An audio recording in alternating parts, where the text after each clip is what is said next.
A slice autopsy here is showing that maybe there's too much sauce, and that may be a bad thing. Today I am at Crudo in Toronto. I asked these guys to not burn or cut down on the leopard spotting as much as possible on this 12-inch, $21 margarita pizza. Can you guys not char it? Is that possible?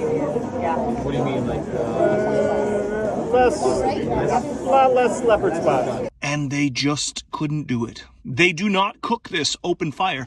So the reason for these black spots, these char marks, these cancerous bubbles on your pizza, the reason is that they're cooking it very, very hot. What they're going after is a Napoli pizza.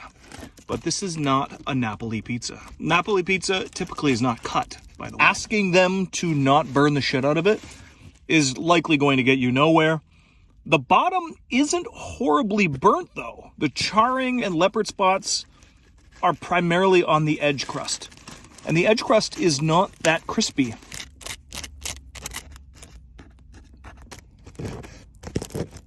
When we have burnt edges, what happens to that burnt dust?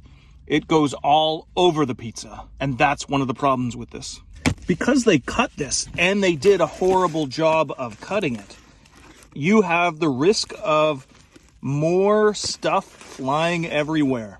You already have a lot of moisture, kind of like, look at how soggy this middle portion of the bottom crust is within just a couple minutes of leaving the store. It was very busy. I don't think I would ever eat inside. Very, very small and cramped. My slice autopsy here is showing that maybe there's too much sauce, and that may be a bad thing. We can see we have cornmeal coming off on my fingers. The cheese is rather mild. This is fior di latte. It's not balanced towards the salty side. It's very neutral. It's just primarily it's some fat blobs all over the pizza, which turns my attention now to the sauce. And the sauce alone seems to be on the acidic side. There is hints of a sugary base in the sauce.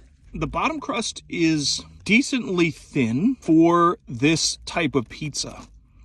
Now, a Napoli pizza is typically a lot thinner than this.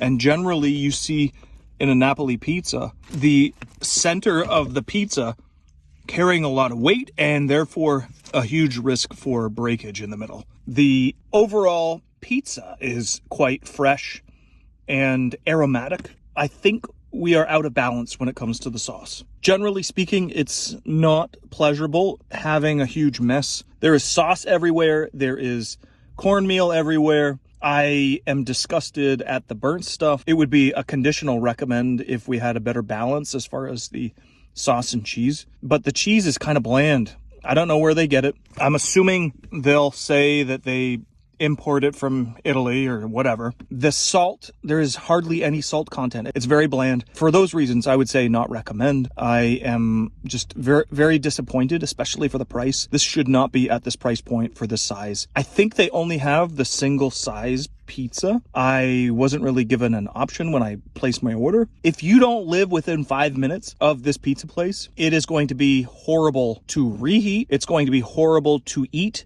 If you get it delivered or you take this to another place, you need to eat this inside the restaurant. And that restaurant is not a pleasurable place to be inside, especially if you don't like people.